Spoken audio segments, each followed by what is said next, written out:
Well, welcome back to another edition of From the Chairman's Desk.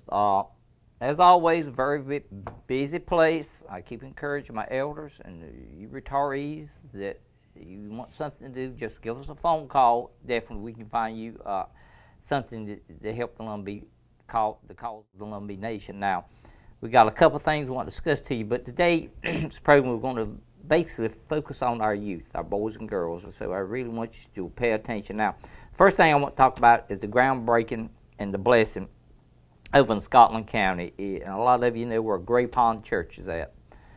The name of that road over in Scotland County is Stewartsville Cemetery Road. That's the same road Gray Pond Baptist Church is on. Preacher Reverend Horace Oxnard is the pastor over there. That's where we will be at on October the 9th, which is a Friday, at 11:30. We're going to have a groundbreaking to celebrating the building of approximately $1.8 million elderly complex. So the elders, we're still looking at you. We're going to try to help you all we can. So that's amazing that we can come up with another $1.8 million. And part of that $1.8 million, basically just about all of it, is coming from this economic stimulus package. So we've been blessed with that. Now, the second thing, still talking about Scotland County, is this is where we traditionally have our youth powwow. And that will be again on Saturday, October the 24th at the Legion Park. That's downtown Laurinburg. Be out there on October the 24th. I think it's just going to be a one-day. We was going to try to make it a two-day, but I think we're just going to have a one-day powwow. Mom and dads, bring your kids out. Whether they got regalias or not, bring them out. I want them to understand the importance of the powwow, and especially the etiquette of the powwow.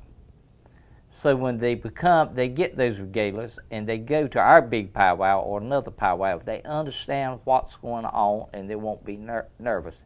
This powwow is more of a teaching powwow for our youth. But elders, we have vendors out there. We want you to come out and help us with our kids. Learn them to understand the importance of the drum, which we call the grandfather. Help them to understand the jingle dance, the grass dance, the chicken dance, all these different type dances going on. You know what? If we got them doing that, I'm not worried about it, and you're not worried about where they're at. Using drugs or getting some other breaking, entering in the homes, we know where they're at. This is the purpose of the powwows, is to learn our kids some discipline, honor for the elders, and let them understand who they are. They're American Indians, and to be proud of what tribe they are, the Lumbees. So parents, whether your child's involved with culture class or not, bring them out. We'll let them dance. We're just going to have a good time with the babies. Now, the third thing, again, is time progresses. You keep hearing less friction between the Lumbee tribe of North Carolina and LRDA, and that's a good thing. We should be farther along with the relationship we got, but right now we got a good relationship. So we want to give them a big plug for their powwow, October the 30th, 31st, and November the 1st. And that will be on a Friday, Saturday, and Sunday. Grand entry, usually with them, is at 12 or 1 o'clock on that Saturday and 7 o'clock that Friday night. Now, this is traditionally the Lumbee's fall powwow, and they're being concerned, why don't you just have both powwows? Well, that's not the way it should be. A powwow is community, family coming together.